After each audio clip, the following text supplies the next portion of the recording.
Hello and welcome to Leviathan News. Today we got a awesome congratulations for uh, Corey Kaplan, who's here to talk about Dolomite. But before we get there, I just want to talk about our sponsors. That's Frax, as our partners in all this from the beginning, who have supported us with their wonderful support on Fraxtal. They've allowed us to really grow our squid token that we have there. It's hitting all-time highs as of today. And really thankful for the Frax guys. So please come and check us out on Fraxtal. You can find all the links in everything below. All right, let's get into the show.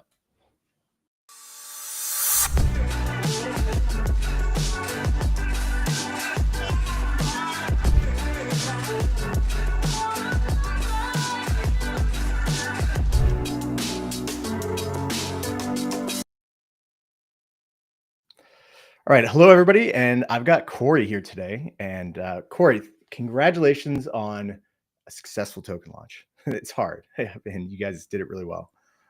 Thank you. Yeah, it was a very stressful process, and for Dolomite, we've been around for the past 7 years. So launching a token after 7 years of existence was not for the faint of heart, with all the accumulated community, the reputation that we built up along the way for being good operators. So the pressure was on to deliver, and very happy with how it went overall. See, I would say that you guys did the right thing, which is to find product market fit first and to build something that people want to use before you launch a token. And that's it's the hard way to go, right? Because it's easy just to like launch something out there and say this is our token now, but then things just may not work out. Well, you guys put the time in, iterated a bunch, and just have really gotten to the place where you now have that brand equity. People trust you, and you're taking in close to $1 billion in TVL. Yeah, this entire journey has been like a snowball rolling down a mountain, almost, with accumulating size and momentum. To be able to, see the community grow into what it has been right now, to see Dolomite become a recognized entity, has been nothing short of a thrilling and very humbling process. I still pinch myself like every ETH Denver or conference that I go to, having to go from the point of explain really what Dolomite is, what makes it special, to instead getting cut short mid-sentence, like, oh, I've heard of Dolomite, or oh, I use it, or things like that. Has just been nothing short of amazing. Well, let's start there, right? Because I think it's really easy to get focused on some of the incumbents and not look at the new entrants in the space who kind of are innovating and really doing some cool stuff. So, like, what has Dolomite done? Like, how have you guys carved out your own product for yourself? Well, it started back with our second product launch in October of 2022. Yeah, we wanted to build like a new lending platform that we thought like had really cool hybrid DEX capabilities and like this broader vision of what it could turn into. But the key thing is that we recognized like over our journey was whatever we thought things should be or what they would become, at best, if we had a pretty good prediction, like still wouldn't quite line up with what we thought would end up happening naturally. So we wanted to build a protocol and a platform that was, very modular. It could be generic, could change with the times, and still maintain relevance, despite the fact that you might need to like roll things out to get there. We didn't want to get stuck in the rut of like rolling out a product, going quiet for a year, sometimes 2 years to go build the next version, and then people like wait for the new product to come out. We wanted to build something that could be like a living, breathing thing that you update in a more modular way. So, through that process, we rolled out our first big integration that I think really caught fire was integrating the GLP asset from the GMX ecosystem. We were the first platform that really integrated with their tokenomics, and we're able to exemplify this idea of dynamic collateral where you could retain any native functionality that exists with the assets. So for GLP, that means claiming and compounding rewards, staking, vesting, escrowing, and even full account transfers. You can actually continue to do those things while your assets were on Dolomite and while you're borrowing against them at the same time, with access to any of the assets we have as collateral or debt as well. So that means that you could borrow USDC, you could borrow ETH, you can run delta neutral plays, you could leverage up your position, all while being able to retain this really cool functionality. And it was the perfect commingling of our communities between GMX and Dolomite, because those users are, inherently very DeFi degen, so to speak, and they really love playing with GMX's tokenomics. That was a big part of what their success came from. And for them, the ability to retain all that functionality and see Dolomite as more of an extension of GMX than a place that you're competing with was a really exciting thing. Yeah, Um, I think that kind of like nails it on the head for like the entire product scope. Is that like, you can be extremely simple and have a very stripped down lending market in say like Aave and Morpho. But I think that what you guys did is like listen to your users and what they wanted from a lending market and said, okay, there might be some more complex like assets or integrations that we're going to have to figure out. But we know that there's demand for it. And so like the GLP, and then I know you're probably getting to like the governance part of it as well too. I mean, those are huge two things, but they're incredibly complex. And to be able to take those things and scale it is congratulations to you, man. Thank you. Yeah, and we've also taken the long path with things like, LRTs were really exciting and popular like early 2024. And we were relatively late to that party because we spent a lot of time doing an integration to support GMX V2's GM tokens. And that integration was not for the faint of heart with all the cool stuff we had to create to make it happen. We ended up building like all these really complex things that hadn't really been done before in the lending space that we were the first to accomplish. And because of that, like it took a while for that integration to really take off. But when it did, it became a staple for Dolomite's positioning on Arbitrum. Even to this day, we see a lot of our TVL come from those GMX V2 tokens. Yeah. And then like where is it now? Because I know you guys started on Arbitrum. That's where we actually first started covering you. Is you were one of the big winners of the STIP program. You kind of built out Dolomite originally on Arbitrum, but now Berachain is where it's at. That's where the majority of your fees come from. I think the majority of your TVL is there now, and Yep. it's just been the kind of catalyst to take you guys from being like a smaller lending protocol with tens of millions to hundreds of millions to now this new giant that's on Berachain that's hopefully going to be pushing billions soon. Yeah, and a big part of that process was I think the Berachain team. A lot of them are also DeFi natives themselves. They used Dolomite on Arbitrum. They saw some of the cool things we offered, and they were very quick to connect the dots of if we bring someone like Dolomite over as our premier lending market, they can actually exemplify the best characteristics of proof of liquidity at the same time. And these guys seem like the ones to help make that happen. So we, had a number of in-depth conversations with them on what it looked like to deploy Dolomite on there. And what we realized was kind of throughout our own journey also, when you use other money markets in this context of like something really important DeFi activity you can't get access to, it's a liquidity dead end. The example that the GMX team likes to give is like they love when ever Dolomite takes in $1 of TVL on Arbitrum because 50 cents of that, sometimes more, gets recycled into GMX liquidity in some way. So that helps them increase their app revenues, their volumes, and generally increase the appeal of the chain, of just Arbitrum as a whole. And we position ourselves truly as a team player in that regard. Whereas whenever capital flows into platforms like Aave, it's more of a liquidity dead end because every dollar of TVL they take in, generally just, you go borrow USDC, you might throw it onto Hyperliquid or pull it off and go do something else. Maybe you're just leveraging up ETH exposure, other assets in a spot settled manner, but you're not really like recycling it throughout the ecosystem in that regard. So that would mean if they brought over someone like an Aave into the Berachain ecosystem, it just wouldn't quite fit in well with proof of liquidity, where you'd have like a lot of TVL sitting on Aave that's separate from proof of liquidity, then a bunch of capital sitting inside of the POL staking contracts. And that inherently puts things at odds with each other in ways that they don't want or don't intend for the chain to operate. Whereas we can very easily commingle the two because of how our system works. So where does Arbitrum go from now on? Is that still the home, or does Berachain become the primary product? Like what do you see going forward now? So right now, Berachain is the primary product to speak by virtue of like that's where our fees are generated, that's where the TVL is. It's also where we launched our token natively. But we still love the Arbitrum ecosystem and are still looking to do more there. In particular, we do have some features we're looking to roll out that I think will increase Dolomite's overall competitiveness on Arbitrum. Generally, I think that we're at like a bit of a roadblock or a glass ceiling with our growth without being able to like offer much better yields or much lower borrow rates than that of Aave. And we were in an awkward spot because of all the unique features we had to offer and some of the assets that we had.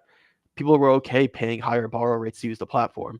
So that meant that if you were just like a native ETH leverager or something like that, you would almost always do that on Aave instead because you could borrow USDC much more cheaply. Mhm. So we're looking at rolling out features like our dynamic collateral system playing well with smart debt or smart collateral in order to sufficiently lower borrow rates and increase supply rates in a way that is fee additive, which makes our platform more competitive. And I think we can do a really good job Hmm. of competing with them then.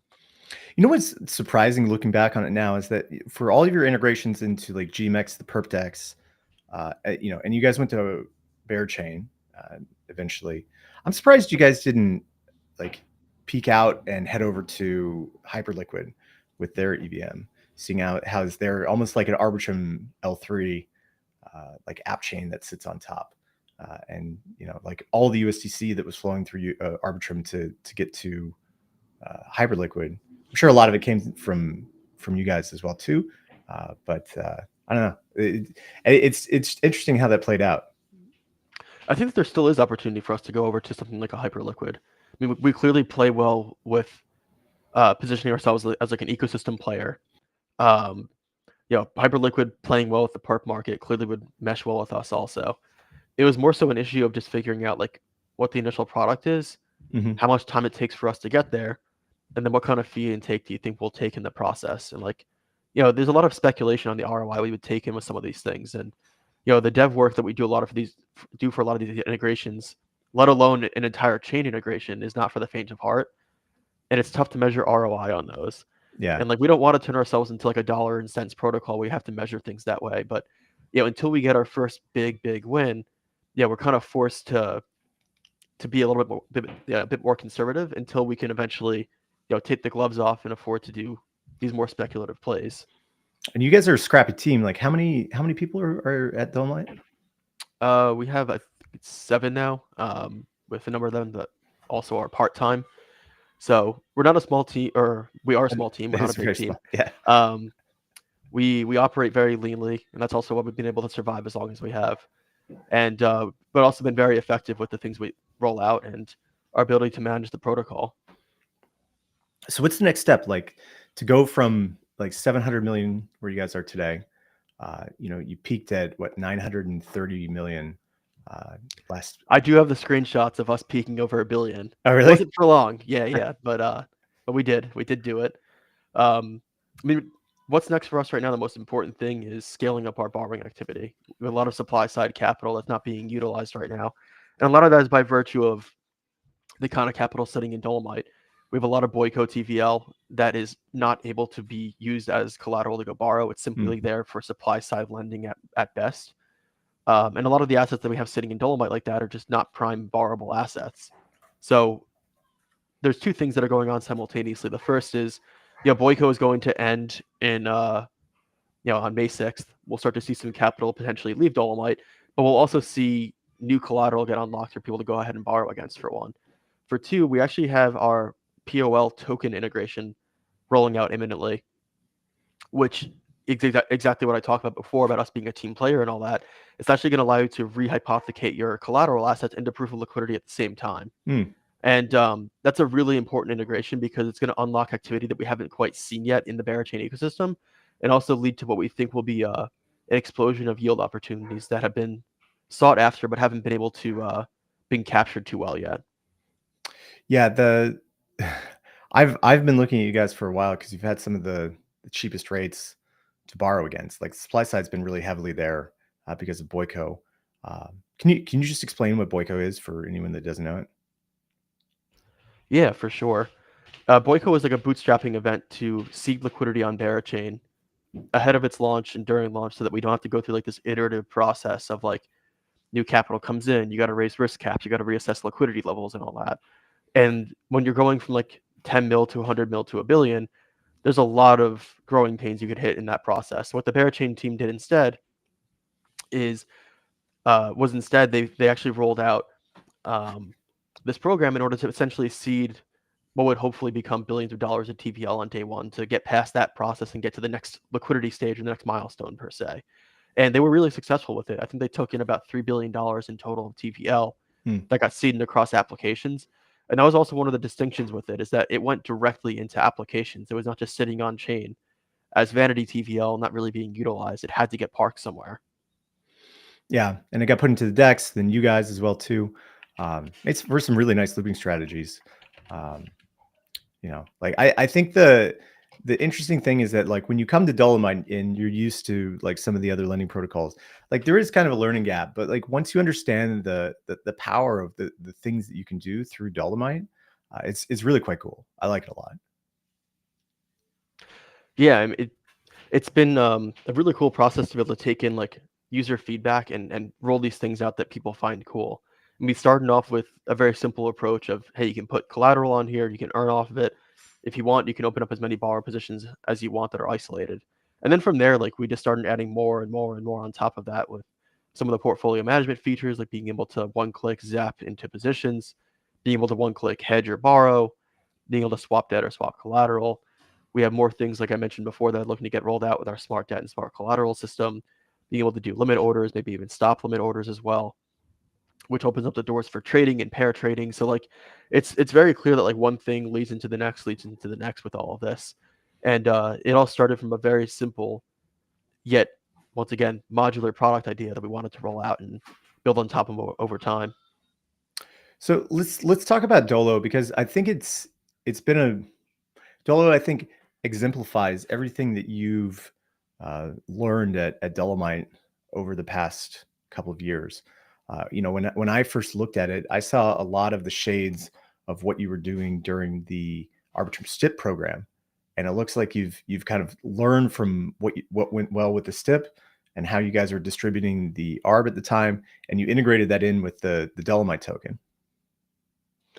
Yeah, it was a really fun experiment to be able to use what we did with the STIP program in order to mesh that with our tokenomics and our token launch.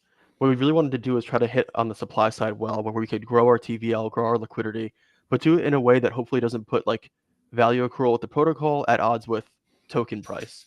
We've seen way too many of these instances where like, protocols essentially do the equivalent of selling equity in order to boost their metrics, and in the process, they like really cannibalize themselves over time.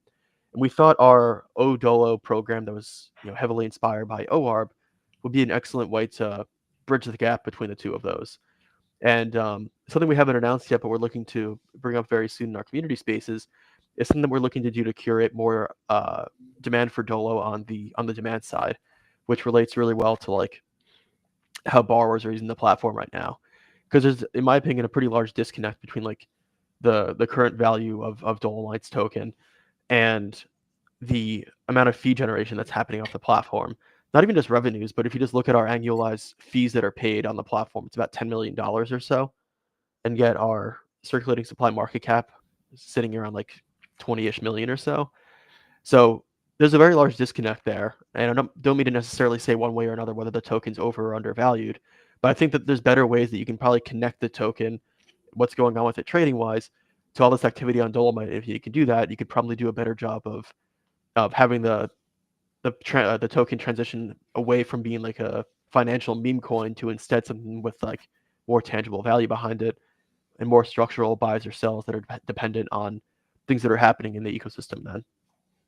Yeah. So I mean, is that just predicated on the fact that people are looking at the token and saying like there's going to be a lot of emissions coming soon, so we expect a lot of selling in this initial period, and that we'll just wait for this initial period to be over, and then we can value this thing because it's typically how it goes with airdrops. Is you'll see in the first couple of days or weeks that people are just being patient, waiting for everyone to claim, sell into the market if they want, and then after that you get all of the sell pressure done and you can come in and properly value the thing.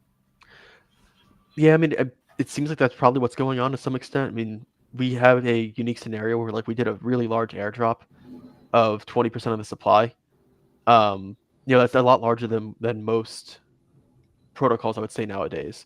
Hyperliquid was one of the few distinctions from that, but what they did differently is they also had a massive war chest lined up and tons of buyers that wanted to buy the token on day one.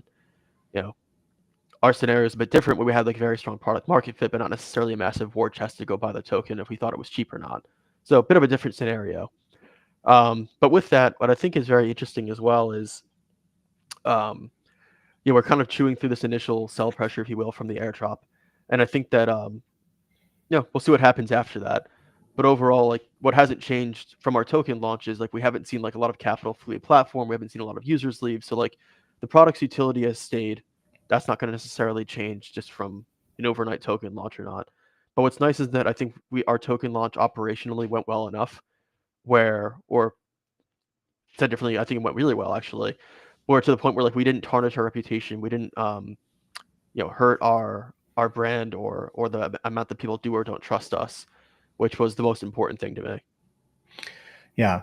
And so like, do you think that, like what is, I just think it's really, it's really hard to get a token launch right.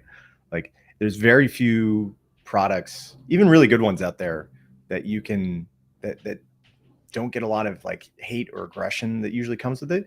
And I actually saw you guys, it went really well. Like I didn't see anybody complaining. Nobody was saying anything about like claiming or anything.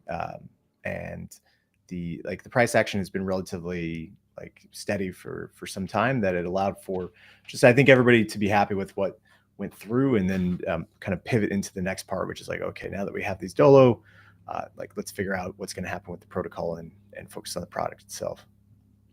Yeah, I very similar sentiment as well. Like I haven't really seen much complaining. Generally, I think people were very pleased with the generosity of the airdrop, which was a good thing. Built up some good loyalty from it.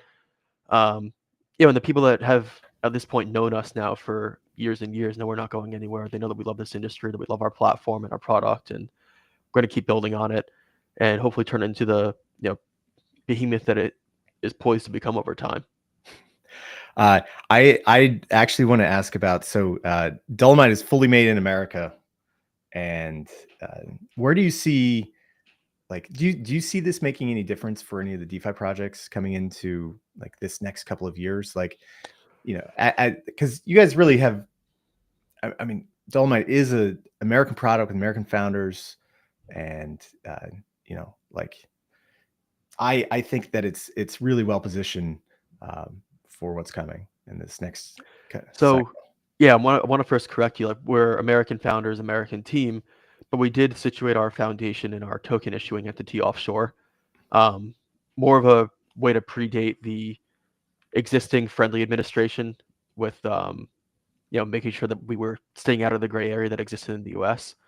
But if a good framework exists to bring the token and its issuance back into the U.S., like, and it makes sense for us to do so, we're obviously very open to it. Love the country, and hopefully there's more opportunities for us to do things in the U.S. than in that regard.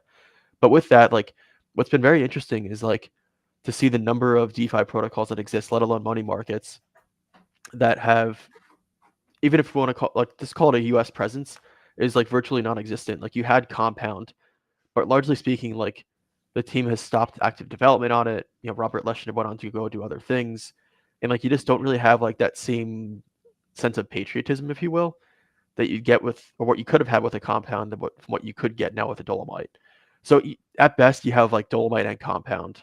So there's really not many. On the deck side of world, on the deck side of things, there's still others too, like Uniswap and others. But yeah, there's really not many on the money market side, which is funny because I think that like money markets are inherently speaking like the most important thing in DeFi to come out of this at least most recent bear market, even more so than DEX trading. Because if you look at what happened with like the daisy chain of eruption, with like all the centralized lenders going under, a lot of that business did not come back. It ended up just shifting towards the DeFi world. I think at this point, just Aave alone has more TVL and more capital in it than the entirety of CeFi lending at this point. Yeah. We're seeing people truly value the idea of putting your capital into a non-custodial protocol to go borrow against it because of the transparency that exists there. And the way that these protocols are structured, whether it's Dolomite or it's Aave or Compound, we all inherently fix that rehypothecation issue that happened with the centralized lenders that led to the domino effect of them all going under. So yeah, I could not feel more more confident that whether it's Dolomite or some other lending market, someone's going to end up really hitting it home in the U.S. and broadly the world as crypto just continues to eat away at finance. Yeah, I just wrote a piece yesterday about like everything that Trump's done in the past 100. It's been a little bit more than 100 days now, but really in his first 100 days to kind of like. I actually shared that entire tweet in my family group chat. I think it's nice to remind ourselves of like how far we've come in such a short period of time, because it's one of those things where like people look at a presidency and they'll judge it by the headlines, they'll judge it by the stuff that directly impacts them. And my family knows I work in crypto, but they don't necessarily know the struggles and the things that have gone on throughout a previous administration. So so because of that, it's nice to just remind everyone like, hey, we can all be positive here. Let's all be excited by what's happened. Just reflect on this for a second. Yeah. The thing that I didn't actually kind of understand the scope of everything that had been done or what had been happening in the, like, I kind of had an idea, but I'd never really sat down and done like a full list of everything that had been going on, like agency by agency.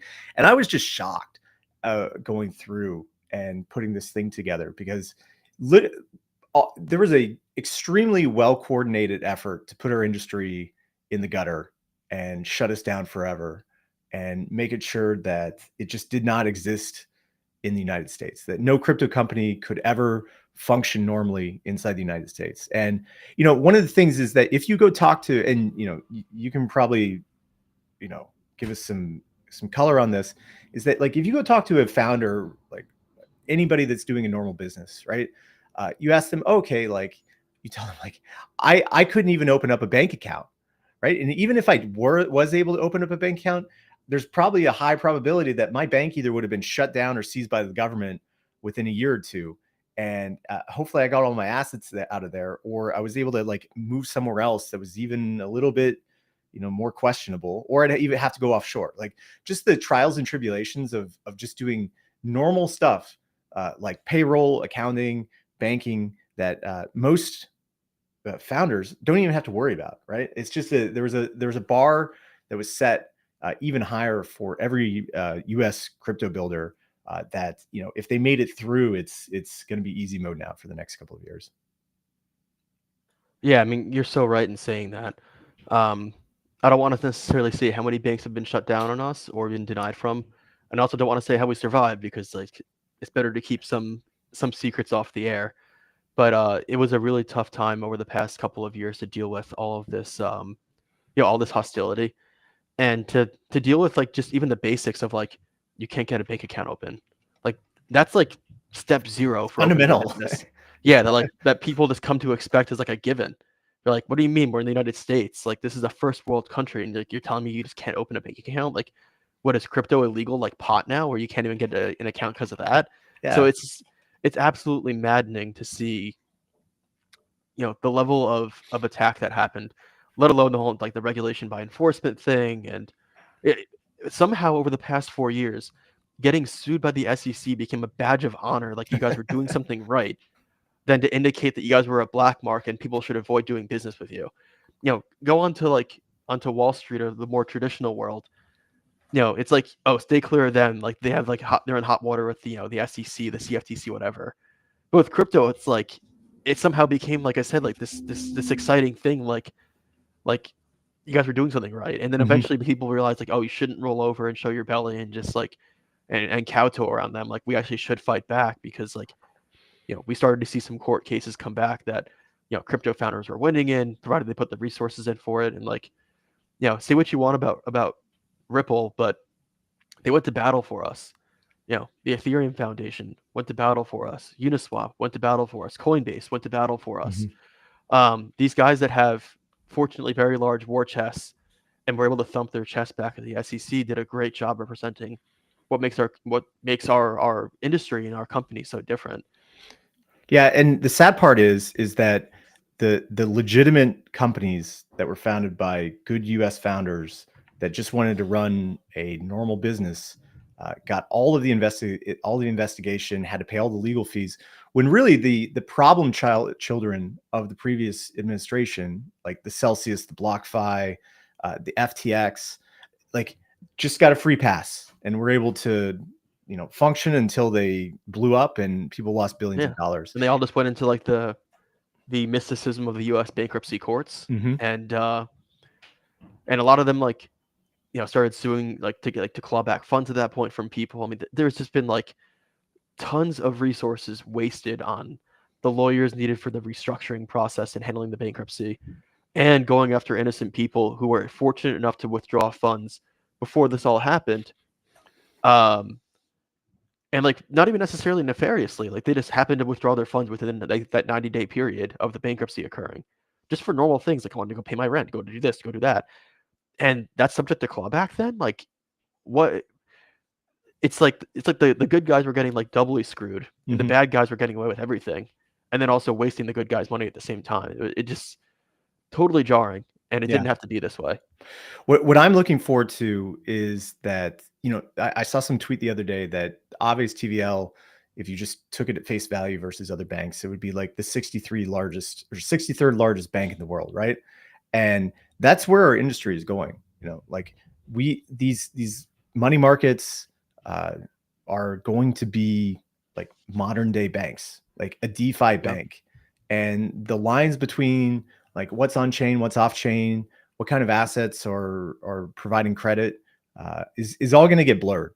And for someone like you, who is on the really the leading edge of this, it's incredible to think about like how radical all of this is going to get in the next 10 years, because we just hit this point where like our entire industry is now able to grow into the billions or even to the trillions, and it can be integrated soon into TradFi with like Fed master accounts and all the tokenization stuff that's coming. Security laws are getting clear.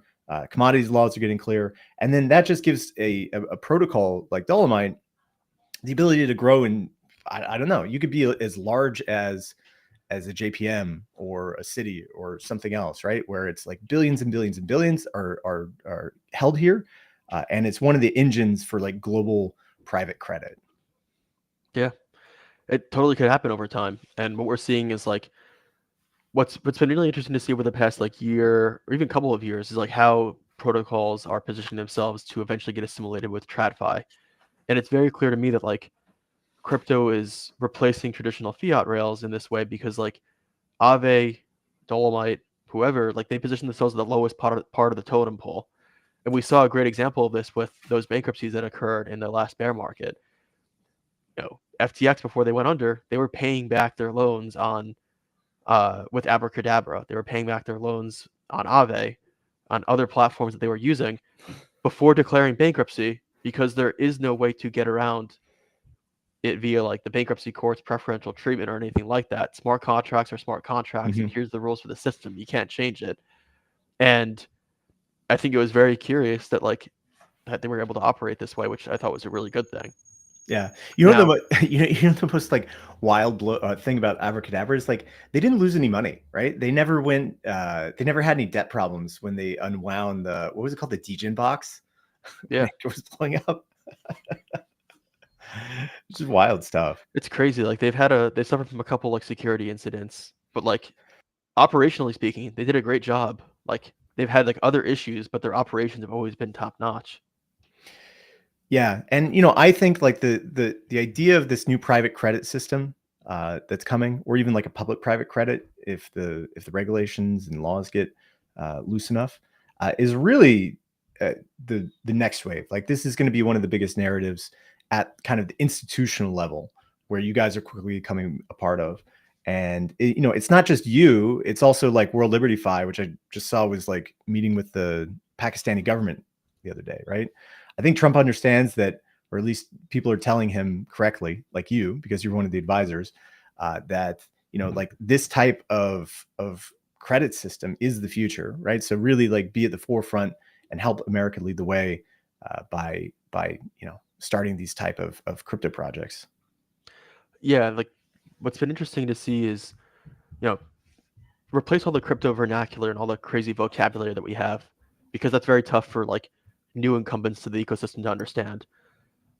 Whether it's Trump or other people, like they all understand this idea of like rehypothecation as a means to increase efficiency. They all understand the idea of fractional reserve banking.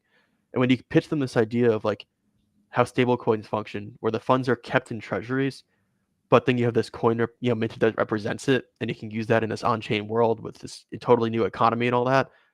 And you get to keep the purchasing power of the dollar and help grow that and grow the dollar dominance all at the same time. It's like the easiest sales pitch ever once they understand like how that works, and also that crypto isn't necessarily a bad thing, and there's all these great use cases behind it. The challenge has just been like getting, like I said, getting past all the crazy crypto vocabulary and instead into like the fun stuff like that. So it's very easy to digest and understand. Yeah. Well, I really commend you for what you've been doing with the World Liberty team, putting on a suit and having to go talk to a different type of investor than the people that you meet in crypto. You only have like one suit, right? I think I actually have like 1.5, and it's because like one pair of pants like stopped fitting over time. But yeah, we'll round down and call it one. That's what you get for working at home, is you get put a little bit of weight on and you got to get new pants. Yeah, exactly. But well, cool. We do have to wrap a little bit early. As my wife has to go to the train station. So Corey, thank you so much for coming on today. This is great to talk about it. I wish we had a lot more time to get into everything that you're doing with like World Liberty at some point. And I'd love to chat more about like your thoughts on like regulations and how these things are going to evolve in this current administration. But that's another episode for another day. Today is Dolomite, and everybody can go check it out. Please go find it on Berachain, as well as a couple of other networks that you can find it, but it's primarily on Berachain. The ticker is DOLO, and you can find Dolomite at dolomite.io. And Corey, where can people find you? You can also find me on X or Twitter at Corey Kaplan 3. Probably the best place to follow me and see what's going on there. Nice. Well, thanks everybody for tuning in, and we will see you next time.